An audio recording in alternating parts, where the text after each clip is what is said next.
안녕하세요. 오늘도 사연살롱을 찾아주셔서 감사합니다. 저는 올해 36살이 된 이보영이라고 해요. 결혼한 지 이제 1년 남짓 됐고 서울 변두리에 있는 작은 아파트에서 지내고 있어요.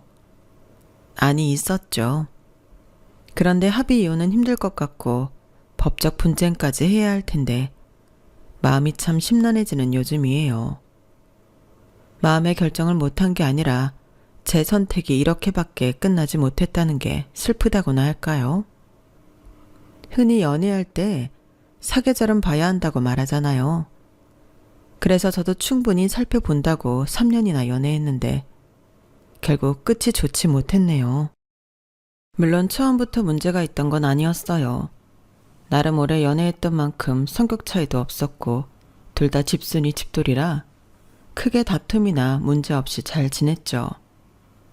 둘 다 맞벌이인데 서로 공동 생활비를 내고 나머지는 각자 용돈으로 쓰는 시스템이었어요. 요즘 젊은 부부들이 이렇게 관리한다고 남편이 말해서 저 역시 나쁘지 않다고 생각했거든요.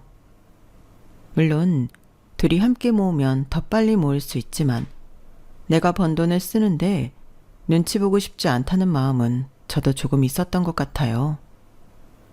저는 제 직장 월급에서 일부를 생활비에 보태고 남은 돈은 개인 저축을 하거나 취미생활에 썼고 남편도 비슷하게 하기로 합의를 봤던 거죠. 부부가 결혼하면 성격 차이 아니면 돈 문제로 헤어진다는데 다행히 저는 둘 다 잘 맞는 편이라 한동안은 별 문제 없이 잘 지냈어요. 오빠, 오늘 엄마네 들르기로 했잖아. 뭐 사갈까? 아, 굳이 안 사가도 돼. 장모님 갈비찜이 얼마나 맛있는데. 괜히 돈 쓰지 말고 맛있는 거 해달라며 전화나 드리자. 그래도 결혼하고 처음 가는 건데 빈손으로 가게? 장모님은 그런 거 신경 안 쓰시잖아. 해주시는 거 엄청 좋아하시고. 내가 또 갈비찜 타령하면 엄청 즐거워하실걸? 남편은 친정 엄마표 갈비찜을 정말 좋아해요. 연애할 때도 종종 저희 엄마에게 전화를 걸어 갈비찜이 너무 먹고 싶다고 얘기하곤 했는데 결혼 후에도 여전히 그 습관이 이어지는 것 같았어요. 처음엔 저도 그 모습이 나쁘지 않았어요. 사실 친정엔 과일이나 주전부리가 늘 차고 넘쳤거든요. 오히려 결혼 후에도 살갑게 구는 남편이 나쁘지 않다고 생각했죠. 문제라면 늘 빈손이라는 거였지만요. 보영아, 장모님이 이번에도 갈비 양념 넉넉히 하신대. 퇴근하고 바로 갈까? 그럼 내일 퇴근하고 가긴 하는데 이번엔 뭐라도 좀 사가자. 어떻게 결혼했는데 매번 가서 먹고만 와. 장모님은 귀찮아 하실걸? 괜히 과일 같은 거 사가면 왜 돈 썼냐며 당신 혼날 거야. 그렇긴 한데 그래도 성의를 보이는 게 좋을 것 같아. 장모님을 그렇게 몰라? 그럴 거면 차라리 밥 한 그릇 더 달라고 해. 그럼 얼마나 뿌듯해 하시는데. 어떻게 내 엄마 아니고 당신 엄마인데 나보다 더 모르냐? 남편이 저렇게 척척 말해버리니 저도 괜히 민망해졌죠.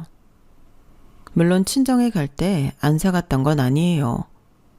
한 번은 저도 오기가 생겨 간단한 주전부리를 사갔거든요. 근데 그날 저녁 갈비찜을 넉넉히 먹고 배부르니 아무도 먹지 않았어요. 저라도 다 먹어야겠다는 생각에 과식했다가 집에 와 소화제만 먹었지 뭐예요.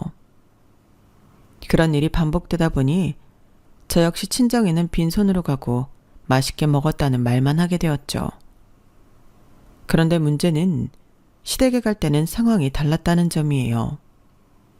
남편은 시모가 과일을 좋아한다고 집을 나서기 전부터 말하더라고요.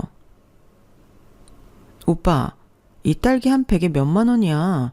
너무 비싼 거 아니야? 엄마가 딸기 좋아하잖아. 우리가 이렇게라도 사가야지. 엄마가 과일이라도 좀 드시지. 알면서 그래.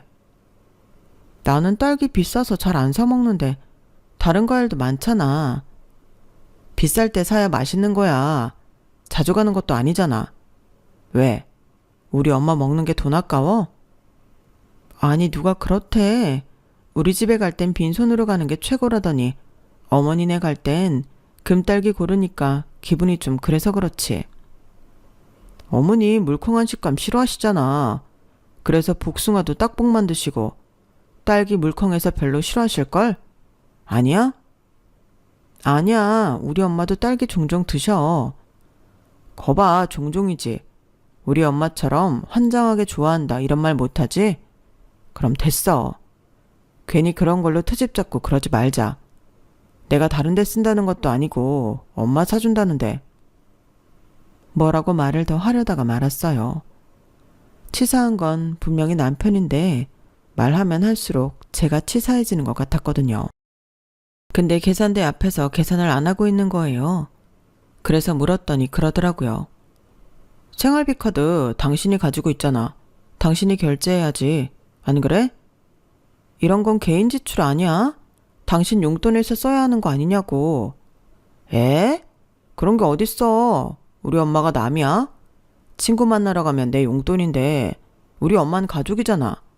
가면 너는 안 먹을 거야? 같이 먹을 거 사는 건데 왜 그래? 창피하게. 순간 계산원 앞이라는 게 떠올라 멈추고 카드를 꺼냈죠. 친정 갈 땐 빈손, 시댁 갈 땐 공용돈. 이 사람 뭐지 싶더라고요. 그렇게 계산대를 빠져나오는데 저의 불편한 신기를 눈치챘는지 제 손을 잡으며 이렇게 말하는 거예요. 이해해줘. 장모님 장인어른은 두 분이 함께 계시고 형편도 넉넉하잖아. 그런데 우리 엄만 나 아니면 챙겨줄 사람도 없고 나라에서 주는 돈으로 겨우 생활하시니까. 나만 행복하고 누리는 것 같아서 엄마한테 갈 때면 괜히 마음 쓰여. 이해해 줄 거지? 그렇게까지 말하는 남편을 보니 이게 또 뭐라고 치사하게 굴었나 싶더군요. 시어머니가 저희에게 딱히 바라는 게 있는 것도 아니고 자주 찾아오라고 시집살이를 시키는 건 더더욱 아니었거든요.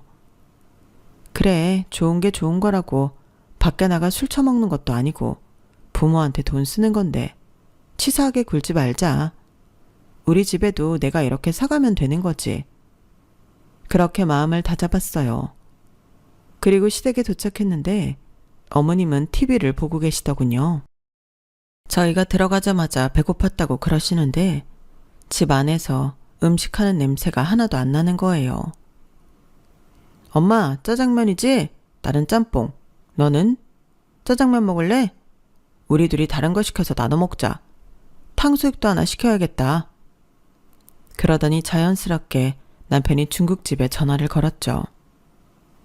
결혼 전 시어머니는 늘 밖에서 배웠고 신혼여행을 다녀온 후로 시댁에 하룻밤 자러 왔었는데 원룸에 사시는 어머니라 잘 곳 없다고 신혼집에 돌아가 자라고 하셨던 게 생각났어요.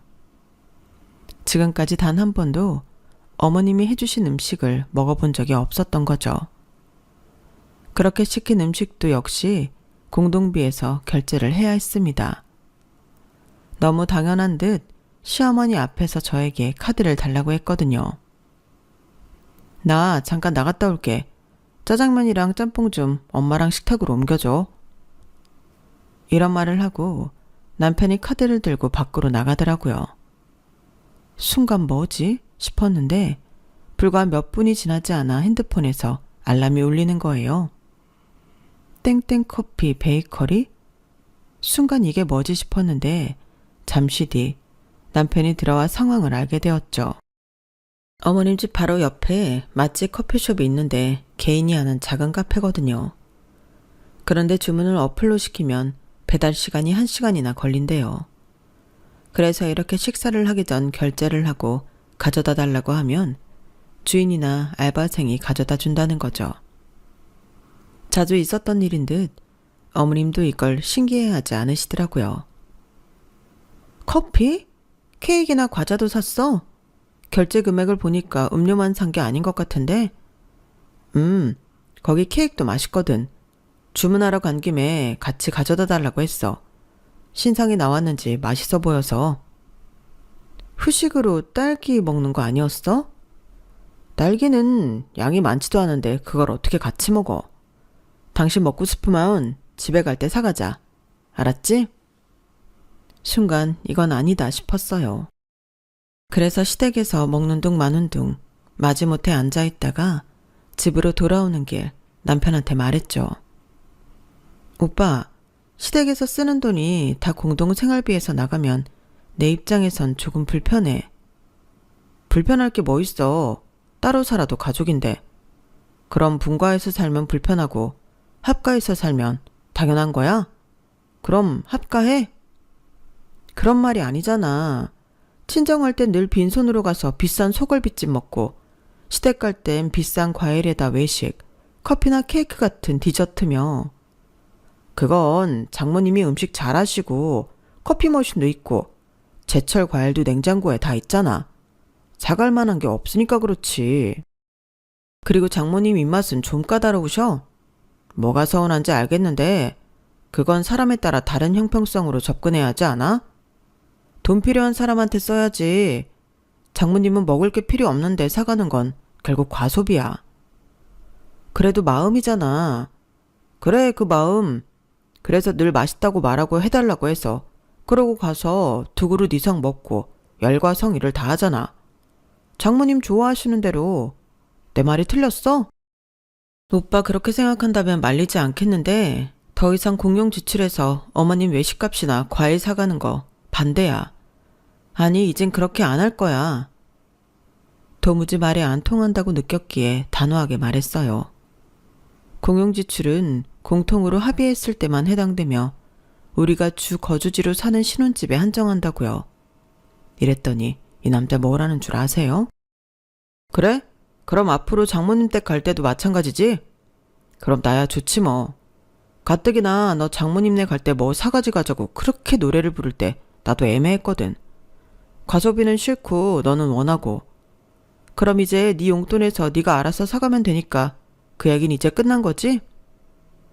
지금 돌이켜보면 이때부터 제 마음은 조금씩 식어갔던 것 같네요. 얼마 지나지 않아 또 다른 일이 벌어졌죠. 시어머니가 무릎 관절 때문에 소규모 시술을 받으셨는데 남편이 50만 원쯤을 본인 용돈에서 보내드렸다는 사실을 뒤늦게 알았거든요. 오빠, 어머니 시술 받았다며? 비용 많이 드셨나 봐. 조금. 그래서 내가 50 정도 송금했어. 엄마 혼자니까. 근데 생활비 아니고 내 용돈에서 충당했으니 괜찮지? 지금 처음 들어서 놀랐어. 미리 얘기해주면 좋잖아. 내 용돈에서 나간 거라 딱히 보고할 필요 없다고 생각했어. 엄마도 큰 수술은 아니고 곧 퇴원하실 거야. 그래도 부부인데 중요한 지출은 상의가 먼저잖아. 아무리 용돈범이라지만. 아이, 미안. 다음부터 말할게. 사실 그렇게 큰 돈도 아니고 엄마가 힘들다니 그냥 보내준 거야. 더 이상 뭐라고 말하기 그렇더라고요. 다른 것도 아니고 아파서 낸 병원비니까요. 하지만 문득 저한테 말도 안 하고 어머님한테 돈을 보낸 게 이번만이 아니라면 이라는 생각이 하나둘 머릿속에 차오르기 시작했죠. 결혼 1년 차가 가까워질 무렵 평범한 시댁 방문에서 시작된 작은 의문이 제 결혼 생활에 큰 위기로 번지게 됐어요. 그날도 평소처럼 주말 점심을 먹으러 시어머님 댁에 들렀는데 현관문을 열자마자 눈에 들어온 건 반짝반짝 빛나는 새 냉장고였어요. 지난주 방문했을 때만 해도 자꾸 소리가 나고 고장날 것 같다며 걱정하시던 낡은 냉장고가 어느새 최신형으로 바뀌어 있었던 거죠. 현관에서부터 거실까지 가는 짧은 순간 머릿속이 복잡해졌어요. 지난주만 해도 시어머님이 냉장고 문을 닫으시면서 했던 말이 머릿속에 떠오르면서 의아했거든요. 이게 자꾸 탈그락거려서 음식이 상하진 않을까 걱정이야. 그때 남편은 대수롭지 않게 말했죠. 엄마, 그래도 좀만 더 쓰시면 되잖아요. 라고만 했었는데 일주일 만에 이런 고급 냉장고로 바뀌어 있다니 순간 의아했어요. 남편이 평소 같았다면 내가 사드렸다며 뿌듯해하면서 제 반응을 살폈을 텐데 이상하게도 아무 말도 없이 조용히 있었거든요. 오히려 냉장고는 쳐다보지도 않고 TV만 보고 있더라고요. 시어머님도 보통 같으면 준혁이가 이렇게 좋은 걸로 사줬다며 자랑스러워 하셨을 텐데 그런 말씀도 전혀 없으셨어요. 어머님, 새 냉장고네요. 그게... 시어머님은 왠지 모르게 조심스러운 기색이었어요. 평소 같으면 이것저것 설명하시며 기뻐하셨을 텐데 어색하게 웃으시면서 주문한 음식이나 먹자고 하시더라고요. 그 모습을 보니 걱정이 됐어요. 혹시 적금을 해지하시고 무리해서 사신 건 아닐까 하고요. 시어머님이 국민연금으로만 생활하시는 걸 아는지라 이런 큰 지출이 부담스러우실 것 같았거든요. 집에 돌아와서도 그 생각은 계속됐어요. 어머님이 무리하신 건 아닐까 하는 걱정에 가계부 정리도 뒷전이었죠. 그러다 우연히 통장 내역을 보는데 이상한 점을 발견했어요. 남편이 매달 보내기로 한 생활비가 평소보다 훨씬 적게 들어와 있던 거예요. 처음엔 정말 단순 실수인가 싶었어요. 남편이 평소에도 가끔 깜빡하고 덜 보내는 경우가 있었거든요. 남편이 소파에서 핸드폰을 보고 있길래 최대한 자연스럽게 물어봤죠. 오빠, 이번 달 생활비 입금이 좀 적은데 실수로 덜 보낸 거야? 그런데 평소와 달리 남편의 눈동자가 흔들렸어요. 보통 때면 미안하다며 확인해 본다고 바로 답했을 텐데 이번엔 핸드폰만 만지작거리고 있더라고요. 그게 이런저런 일이 있어서 심지어 명확하게 이유를 대는 것도 아니고 얼버무리기만 하더라고요. 순간 등줄기가 서늘해졌어요. 요즘 경기가 안 좋아서 회사마다 구조조정을 한다는 뉴스가 자주 나오던 때라 불안감이 확 몰려왔거든요. 무슨 일 있어? 혹시 월급이 깎였어? 아니면 회사를 그만둔 거야? 목소리가 떨리는 걸 감출 수가 없었어요. 남편도 제 표정이 심각해진 걸 눈치챘는지 마지못해 입을 열었죠. 아니, 그게 엄마 냉장고 사줬어. 순간 머리가 하얘졌어요. 그러니까 지난주에 좀만 더 쓰자고 하더니 저한테 말도 없이 냉장고를 사고 그걸 생활비에서 메꾸겠다는 거였죠. 뭐라고? 그럼 결국 우리 생활비에서 쓴 거잖아. 아이, 뭘 그렇게 까탈스럽게 따지고 그래. 어차피 다음 달부터 다시 제대로 보낼 건데. 남편은 마치 제가 트집을 잡는 것처럼 말하더라고요. 오빠, 이건 우리가 정한 규칙이잖아. 부모님 선물은 각자 용돈에서 쓰기로 했었잖아. 그리고 이런 큰 결정은 서로 상의하고. 아니, 당신도 참 우리 엄마 냉장고가 고장날 것 같다고 하시는데 빨리 해결해 드려야지. 뭘 그렇게 복잡하게 생각해? 남편의 태도가 점점 거칠어졌어요. 마치 제가 시어머님을 배려하지 않는 사람처럼 몰아가더라고요. 그래도 이건 우리가 합의한... 합의? 당신은 지금 엄마가 고장난 냉장고 쓰시는 게 괜찮다는 거야? 대화가 점점 평행선을 달렸어요. 남편은 계속 시어머님 상황만 이야기했고 정작 제가 말하는 약속과 상의에 대해서는 귓등으로도 안 듣는 것 같았죠. 내가 하고 싶은 말은 양가 부모님께 해드리는 건 공용 지출 말고 개인 지출에서 하기로 했잖아. 그러니까 생활비 모자란 부분마저 입금해줘. 냉장고 문제는 오빠가 개인 돈으로 충당해. 그러면 난 문제 없으니. 복잡하게 생각하지 말고 공용해서 부모님 챙겨드리는 걸로 하자. 너도 나도 외동이라 다른 자식이 있는 것도 아닌데 매번 눈치 보여. 차라리 편하게 같이 해. 싫어. 우리 집 갈 땐 빈손으로 가려고 하면서 나중에 또 무슨 말 하려고. 그냥 전처럼 개인 지출해서 해. 야, 너는 또 내가 얼마나 그랬다고 그래. 그럼 이렇게 해. 큰돈은 개인 지출이고 집에 갈 때 음식 사가는 것 같은 소소한 비용은 공동 지출해서 하는 걸로. 그리고 이번 주말에 장모님 댁 갈 때는 네가 원하는 대로 뭐라도 사가면 되잖아. 그치? 남편은 이번 달 지출 금액이 많아서 다음 달이 돼도 생활비를 더 내지 못한다며 그냥 공용 지출에서 일부분은 양가 부모님께 사용하는 걸로 하자더라고요. 물론 저 역시 그동안 당한 게 있어서 말만 그럴 뿐 행동으로 옮기지 못한다는 걸 알았기에 반대했거든요. 그런데 아니라고 호언장담하니 한 번 더 믿어보기로 했어요. 그리고 그 주 주말 친정에 가는 당일 아침이었죠. 뭘 사갈까 고민하다가 엄마가 좋아하는 백화점 케이크가 생각났어요. 동네 빵집보다 달지 않아 종종 맛있게 드셨던 게 생각났죠. 아빠가 자동차를 운전하실 땐 케이크만 사라도 백화점에 가셨는데요. 연세가 드시면서 안전 때문에 면허증을 반납하곤 자동차를 운전 못하시니 더 이상 백화점에 안 가시더라고요. 친정에선 버스를 2번 갈아타야 갈 수 있어 좀 번거롭기 때문이죠. 우리 이따가 땡땡 백화점 들렀다 가자. 엄마가 거기 지하에 있는 케이크 좋아하시거든. 케이크? 당신 생일 때 받은 케이크 교환권 있지 않아? 그거 쓰면 되겠다. 그건 동네 베이커리 교환권이야. 엄마는 달다고 그거 싫어하셔. 엄마가 좋아하는 케이크가 따로 있거든. 그런 게 어딨어. 케이크가 다 똑같은 케이크지. 요즘 프랜차이즈도 만만 있더만. 언제 마지막으로 먹어봤는데 생각도 안 나지. 거봐.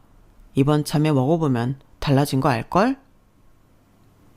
교환권은 나 먹으라고 보내준 거니까 다음에 내가 먹고 싶을 때 교환해서 먹을래. 먹어본 것도 아니고 엄마가 뻔히 동네 빵집 싫어하는 거 아는데 굳이 그걸 가지고 가고 싶진 않아. 뭘 그렇게 어렵게 생각해. 그냥 있는 걸로 사가면 돈도 아끼고 좋은 거지. 어차피 빈손으로 가기 뭐하니까 사간다는 거 아니었어? 순간 할 말을 잃었어요. 시어머님께는 300만 원이 넘는 냉장고를 사주고 친정엔 제 생일에 선물 받은 교환권으로 대충 사가자는 말처럼 들렸거든요. 게다가 공용 생활비에서 사용하는 게 아깝다는 투로 말하는 것 같았으니 속이 더 뒤집어지더군요. 아, 친정에는 어떤 이유든 10원 한 장도 쓰기 아깝다는 거구나. 시댁엔 공용 생활비에서도 퍼주고 지 용돈에서도 또 퍼줘야 한다는 거지? 괘씸하다는 생각이었죠. 그동안 시어머님이 혼자 계시니까 신경 쓴다고 그럴싸하게 포장했던 거예요. 제 생각이 너무 순진했다는 걸 한순간에 깨닫게 되었답니다. 난 가서 사올 테니까 신경 쓰지 마. 남편의 어이없는 말을 뒤로하고 차키를 들고 나왔어요. 백화점으로 향하는 내내 가슴 한켠이 묵직했죠. 그동안 눈치만 보며 살았던 제가 한심하게 느껴졌거든요. 어서 오세요. 케이크 찾으시나요? 네, 생크림 케이크 중에 달지 않은 걸로 부탁드려요. 매장 유리창 너머로 줄지어 있는 케이크들을 보니 엄마 생각이 났어요. 연애 시절 남편이 처음 우리 집에 왔을 때 엄마가 이 백화점 케이크를 사오셨었죠. 그때 남편은 장모님 센스가 너무 좋으시다며 칭찬했었는데 결혼하고는 한 번도 이 케이크를 사가자고 한 적 없었네요. 이 제품이 가장 인기가 좋으세요. 생크림이 너무 달지 않고 부드러워서요. 직원의 추천을 받아 케이크를 고르는데 문득 지난번 시어머님께 드린 금딸기가 떠올랐어요. 우리 어머님은 까다로우셔서 제일 좋은 걸로 사야 한다던 남편의 말이요. 그 비싼 딸기를 시어머니는 한 번도 맛있다고 하신 적이 없었죠. 포장해드릴까요? 날이 더워서 녹을 수도 있으니 아이스팩도 넣어드릴게요. 네, 감사합니다. 엄마 댁에 도착하자 현관문이 벌컥 열렸어요. 우리 딸 왔어? 그런데 혼자야? 오늘은 혼자 왔어요. 엄마 좋아하시는 거 사왔는데. 케이크 상자를 내밀자 엄마의 눈이 반짝였어요. 어머, 이거 백화점 케이크 아니야? 오랜만이네. 거실에서 케이크를 먹는데 엄마가 연신 맛있다고 하시는 거예요. 역시 이 케이크가 최고야. 요즘 동네 빵집은 너무 달아서. 그 말을 듣는데 왜 이렇게 마음이 아픈지. 그때 핸드폰이 울렸어요. 자기 어디야? 장모님 댁 도착했어? 엄마 집. 왜? 케이크는 샀어? 그거 물어보려고 전화한 거야? 아니, 그러니까 내가 아까 교환권. 오빠! 말을 자르고 단호하게 말했어요. 깜짝이야. 교환권 말한 거 미안하다는 말하려고 전화한 거야. 어찌나 한심하게 느껴지던지. 별다른 대꾸 없이 전화를 끊고 보니 엄마가 걱정스러운 눈으로 보고 계시더라고요. 보영아, 무슨 일 있니? 아니야. 그냥 이제야 내가 해야 할 일을 한 것뿐이야. 그날 내내 남편에게서 연락이 왔지만 전부 무시했어요. 평소라면 바로 답장했겠지만 이상하게 마음이 편했죠. 엄마의 행복한 미소를 보니 그동안 제가 얼마나 무심했는지 새삼 깨달았거든요. 집에 돌아오자 남편이 어색하게 말을 걸었어요. 저기, 다음엔 내가 가서 사올게. 허울 뿐인 약속이 우스워서 헛웃음만 나왔죠. 그래, 그러던지. 속으론 그럴 일 없다는 걸 알았지만 두고 보자는 심산이었어요. 그래야 나중에 무슨 문제가 생기더라도 내 탓이 아니라 남편 탓을 할 수 있을 거라는 막연한 생각이 들었던 거죠.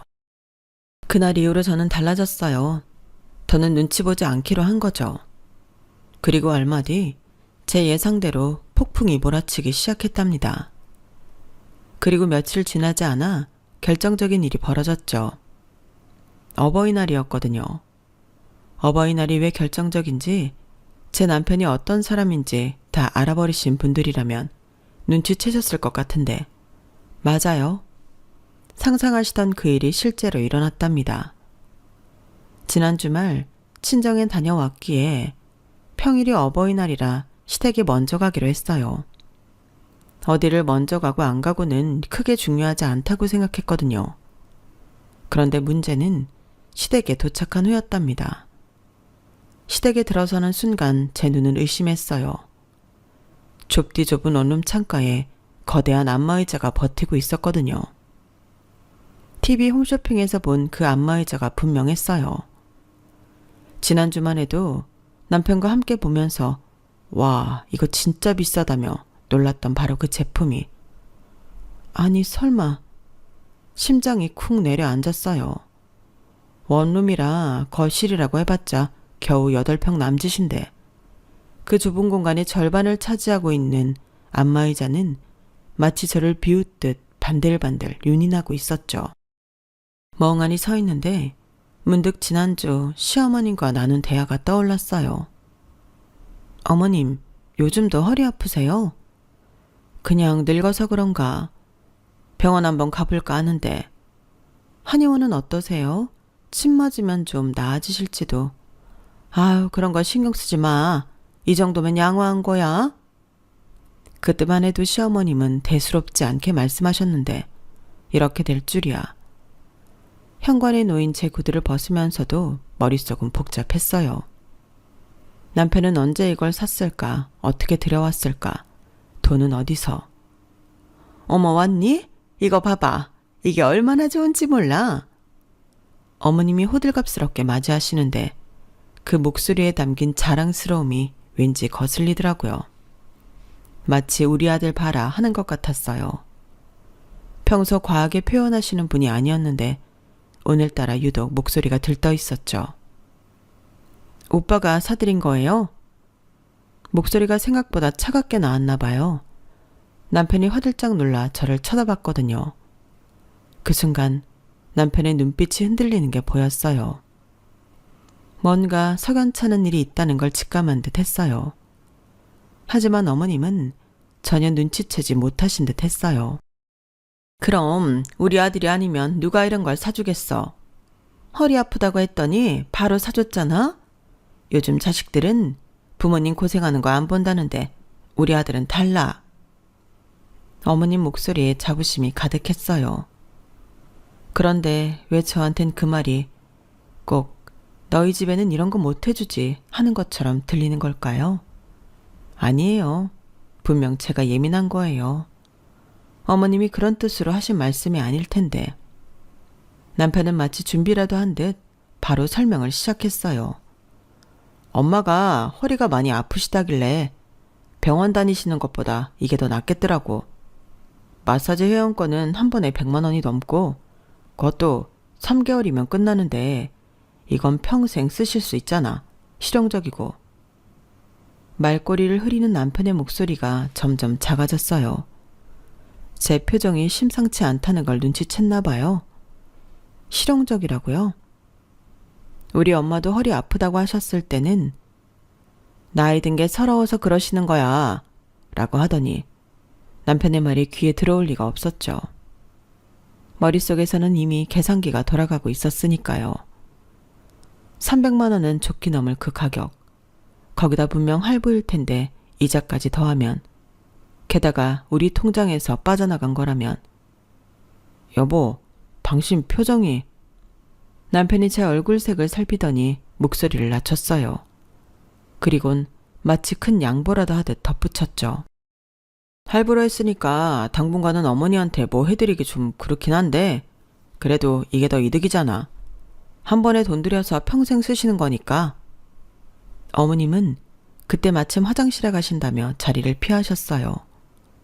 순간 어머님과 눈이 마주쳤는데 뭔가 불편해 보이시더라고요. 어쩌면 제 표정이 너무 일그러졌나 봐요. 우리 집은? 차갑게 내뱉은 말에 남편이 눈을 동그랗게 떴어요. 아침에 문자 보냈잖아. 너무나 당연하다는 듯한 말투가 더 화가 나게 했어요. 문자로 충분하지 않아? 장인어른 장모님은 아직 한창이시잖아. 우리 엄마보다 9살이나 어리시고. 남편은 자기가 뭔가 대단한 걸 한 것처럼 으쓱거리며 말을 이었어요. 난 문자로도 충분히 마음을 전했다고 봐. 장모님도 좋아하시던데 고맙다고 하셨잖아. 정말 기가 막혔어요. 우리 엄마가 얼마나 좋으신 분이라 그러신 건지 저라면 차마 그런 문자에 고맙다는 답장조차 못 보냈을 텐데. 그리고 이건 마음이 중요한 거 아니야? 나는 진심으로 장모님께 감사드린다고. 말꼬리를 흐리면서도 전혀 미안해하는 기색이 없었어요. 오히려 자기가 잘했다는 듯한 표정이더라고요. 그러더니 정말 어이없는 말을 덧붙이는 거예요. 그래, 말 나온 김에 문자 하나 더 보내볼까? 우리 주말에 장모님한테 갈비찜 해달라고 할까? 멀더라도 자주 찾아뵙는 게 최고지. 안 그래? 뭐든 마음이 최고라고. 자주 찾아가지도 않으면서 비싼 선물만 딱 보내봐. 그것처럼 정없는 게 어딨다고.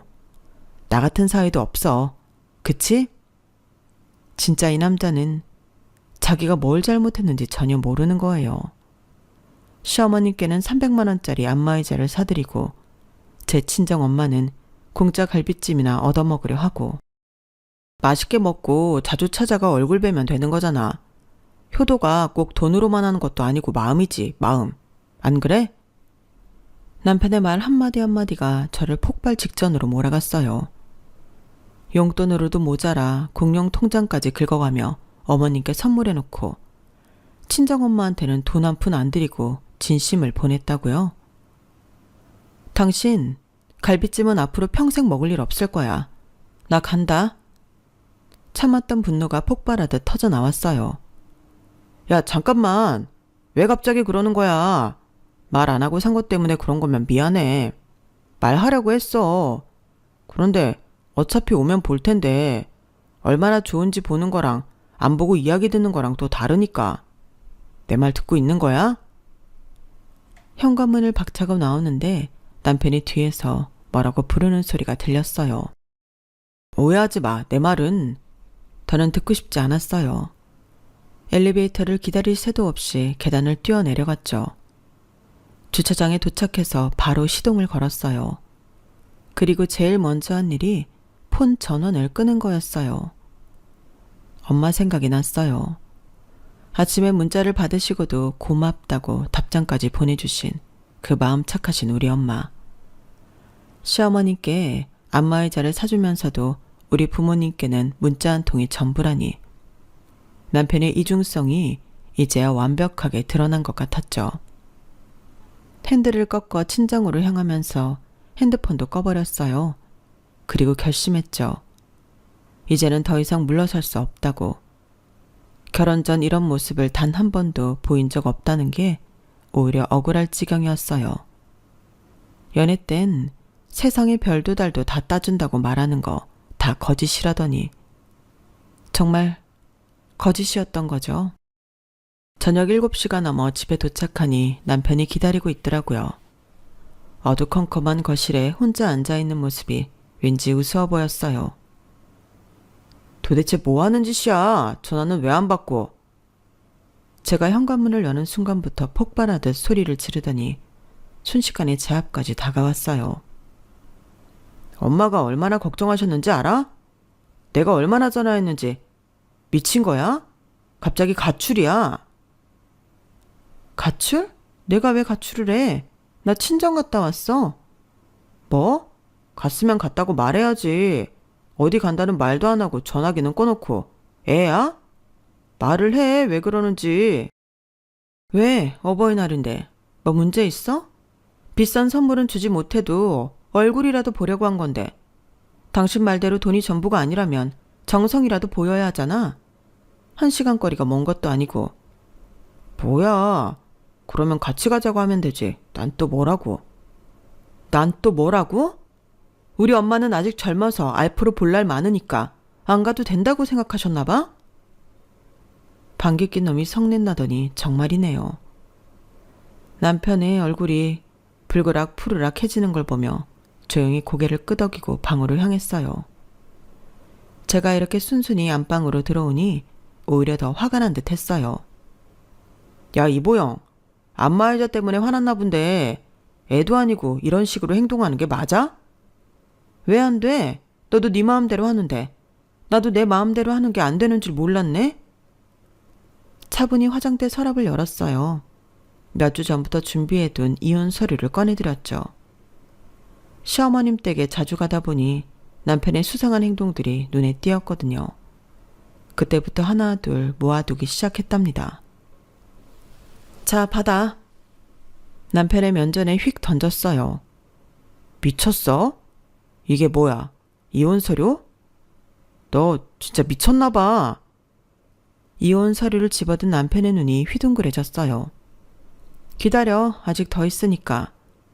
더 있다니. 뭐가 더 있는데? 아, 당신이 그동안 했던 일들 모두 정리해봤어. 서랍 깊숙이 모아둔 서류들을 하나씩 꺼내 던지면서 말했어요. 자, 시어머니께 보낸 돈 327만 원. 지난달엔 시어머님 병원비로 나간 50만 원. 어머님 생신 상품권 30만 원. 그리고 오늘의 하이라이트. 어버이날 안마의자 312만 원. 지난 1년 동안 저 알게 모르게 시댁에 보낸 돈이 한두 푼이 아니었죠. 더 있었어요. 이런 거 언제 다. 남편의 얼굴이 하얗게 변했어요. 이런 기록이 있을 거라고는 상상도 못했나 봐요. 왜 놀랐어? 이제 시작인데. 카톡 내역도 프린트해서 들고 있었거든. 어머님이 허리 아프시다고 했을 때 우리 엄마한테 한 말 기억나? 여기 있네. 휴대폰을 들어 읽어내려갔죠. 장모님은 아직 젊으시니까 그냥 기분 탓일 수 있다는 말. 근데 시어머님은 바로 병원 데려가고? 그건 상황이 달랐잖아.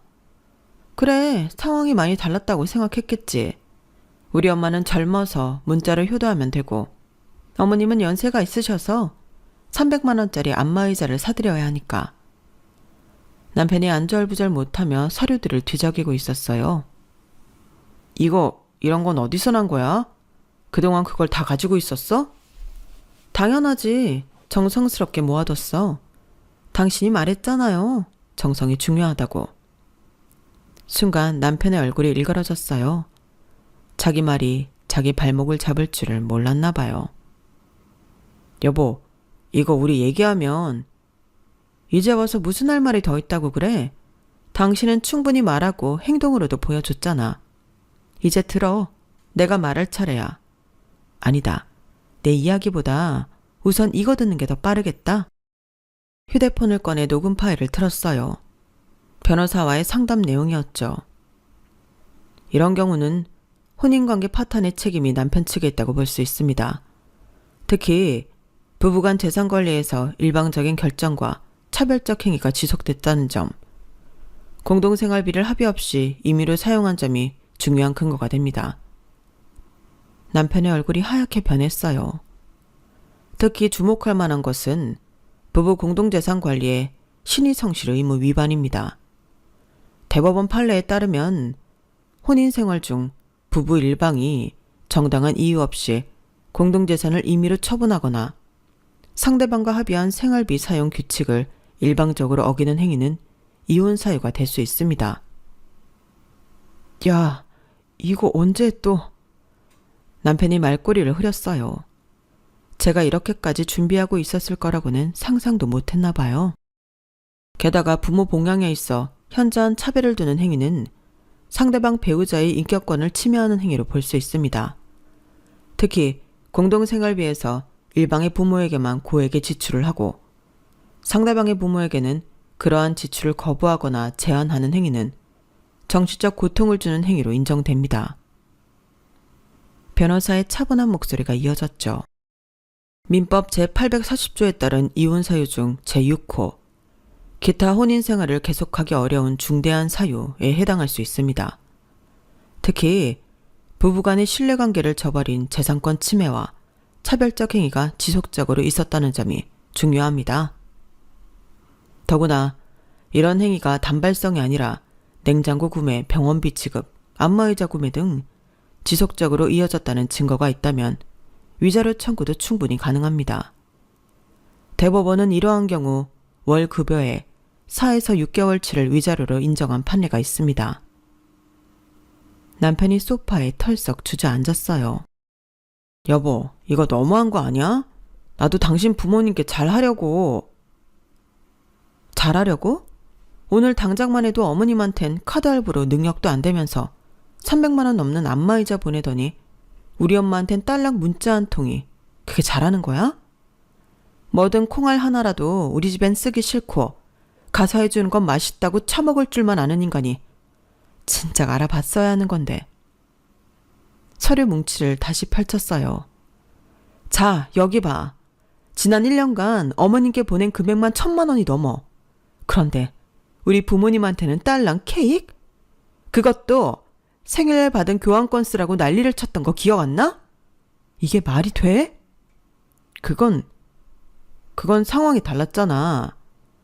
남편의 목소리가 점점 작아졌어요. 맞아, 상황이 달랐지. 내가 정리해볼까? 첫째, 혼인신고 후 공동생활관리 규정을 일방적으로 위반했어.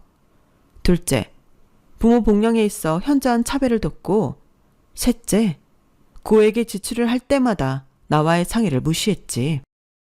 카드 영수증 계좌 이체 내역, 문자 메시지까지 다 있어. 심지어 당신이 장모님은 아직 젊으시니까 신경 쓸 필요 없다고 한 카톡도 다 캡처해뒀고. 남편의 얼굴이 점점 굳어갔어요. 여보, 내가 잘못했어. 앞으로는 뭐? 또 거짓말할 거야? 냉장고 살 때도 그랬고 병원비 보낼 때도 그랬고 이번 안마의자도 그랬잖아. 매번 앞으로는 하면서 똑같은 짓만 반복했지. 핸드폰을 들어 다시 변호사 통화 내용을 이어갔어요. 특히 주목할 만한 점은 혼인 전에는 이러한 행태를 전혀 보이지 않다가 혼인 후 돌연 변화했다는 점입니다. 이는 기망의 소지가 있으며 혼이나 기초가 되는 신뢰관계를 훼손한 것으로 볼 수 있습니다. 여보, 우리 다시 한 번만. 뭘 다시? 내가 왜 이혼 서류를 준비하게 됐는지 알아? 당신이 나를 속였다는 게 제일 큰 이유야. 연애할 때는 양가 부모님께 똑같이 잘하겠다고 했지. 결혼하자마자 돌변한 건 누구야? 착한 며느리가 시부모님을 위해 생활비를 아끼고 희생했다? 뭐 이런 말이라도 하고 싶어? 아니야. 이건 명백한 차별이고 가정 파탄의 원인이야.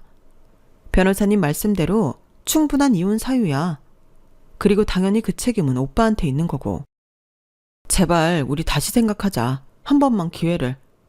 됐어. 난 이미 변호사님과 상담도 마쳤고 소장도 준비됐어. 그럴 마음도 없으면서 반성하는 척 하지 마. 역겨워. 그렇게 말하고 방으로 들어가려는데 남편이 제 팔을 잡았어요. 여보, 내가 진짜 미안해. 이제 정신 차렸어. 앞으로는 장인어른 장모님께도. 차갑게 뿌리쳤어요. 늦었어. 오빠, 네가 우리 부모님을 차별한 것도 문제지만 그보다 더 큰 문제는 당신이 나를 존중하지 않았다는 거야. 내 의견은 한 번도 귀담아 듣지 않았잖아. 이제는 지쳤어. 남편의 손에서 힘이 빠졌어요. 더 이상 할 변명도 말도 없었겠죠. 아니, 그럴 마음이 없으니 머릿속으로 어떻게든 이 상황을 빠져나갈 궁리만 하고 있었을지도 모르지만요. 오늘부터 난 엄마 집에서 지낼 거야. 소장은 내일 접수될 거고. 변호사님이 말씀하시길 이 정도 증거면 조정 단계에서 충분히 유리한 위치를 선점할 수 있다고 하시더라. 깨끗하게 합의혼할 거 아니면 변호사 선임해. 앞으로 나 더 이상 오빠랑 할 이야기 없어. 모든 건 변호사를 통해 전달할 테니 그런 줄 알아. 그렇게 말하고 방으로 들어와 친정에 갈 짐을 쌌죠.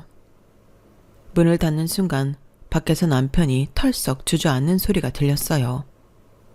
하지만 더 이상 돌아볼 생각은 없었죠. 이미 제 마음은 서늘하게 식어버렸으니까요. 장모님께 죄송하다고 전해줘. 마지막까지 직접 사과하러 가지 않고 제게 전달을 부탁하더라고요. 어머님도 몇 번 전화가 왔는데 아들 좀 봐달라고 젊은 사람들이 이해하면서 살아야 한다고 하시더군요.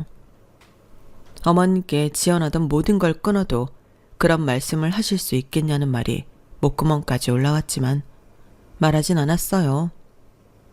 아들 잘못 둔 죄를 어머님께 따지는 건 아닌 것 같았으니까요. 이해하려고 애썼는데 도무지 이해가 안 돼요, 어머니. 어머님한테 하는 거 발톱의 때만큼이라도 친정에 했다면 제가 이렇게까진 안 했겠죠. 건강하세요. 먼저 끊겠습니다. 하지만 어머님도 아실 건 아셔야 할 것 같아서 제 말만 하고 끊었어요. 남편은 제가 이혼 의사를 철회할 거라 생각했나 봐요. 변호사도 선임하지 않고 마지막 순간까지 찌질하게 행동했죠. 일단 합의하겠다고 해놓고 약속 시간이 늦게 나타나거나 도장 가져오는 걸 깜빡했다며 핑계를 대기도 했어요. 아마도 어차피 화해할 텐데 괜히 돈 쓰나 하는 생각이었겠죠. 3년 연애에 1년 결혼 생활 동안 제 성격을 전혀 파악하지 못한 거예요. 결국 이혼이 성립됐고 위자료도 받았어요. 남편은 마지막까지 이제 정신 차렸다며 문자를 보내왔지만 전 더 이상 그의 말을 믿지 않았죠. 거짓말도 습관이 되면 진심과 구분하기 어려워진다더니 말로만 하는 반성은 아무 의미가 없다는 걸 깨달았거든요. 그리고 얼마 전에 우연히 남편 얘기를 들었어요. 제 친구가 브런치 카페에서 그 사람을 봤다더라고요. 어머님과 함께였대요. 여전히 카드로 결제하면서 허풍을 떨었대요. 엄마, 이거 얼마 안 해. 더 시켜. 라고요. 그 말을 들으니 웃음이 나왔어요. 이혼하고 나서도 전혀 변하지 않은 거죠. 어머님만 특별대에 와는 그 버릇, 카드 막 긁는 습관, 결혼 생활 내내 저를 힘들게 했던 그 모든 것들이 그대로더라고요. 지금은 부모님과 함께 지내고 있어요. 부모님은 서로 맞춰가는 게 결혼이라며 저에게 애들로 말씀하곤 하세요. 맞아요. 그래야 하죠. 상대방의 부모님도 내 부모님처럼 생각하고 서로를 존중하면서 살아야 하는데 우리는 그러지 못했네요. 아니, 그놈은 그러지 못했죠. 제 이야기를 듣는 분들에게 그런 말을 전하고 싶어요. 사랑은 말이 아닌 행동으로 보여주는 거라고요. 행동엔 돈이 함께 가야 하고요. 젊은이가 고생을 선사한다는 말을 그냥 하면 꼰대지만 100만 원쯤 현금을 주면서 하면 진심 어린 위로가 된다는 말처럼요. 그리고 연애할 때와 결혼 후의 모습이 다르다면 그건 진정한 사랑이 아닐 수 있어요. 저처럼 후회하지 마시고 결혼 전에 상대방의 진면목을 꼭 보셨으면 좋겠어요. 이제는 새로운 시작을 준비하려고 해요. 그리고 이런 경험이 앞으로 제 인생에 좋은 교훈이 되겠죠. 똥차가고 벤츠 온다는 말을 믿는 건 아니지만 다시 누군가를 만날 기회가 생긴다면 그땐 제 생각과 마음이 잘 맞는 사람이길 바라는 마음. 욕심이 아니겠죠? 제 사연은 여기까지입니다. 주위에 좋은 분들과 항상 행복하세요. 여러분, 사연 댓글에 응원과 현명한 조언 부탁드려요. 좋아요와 구독은 저에게 큰 힘이 됩니다. 오늘도 좋은 일 가득하세요.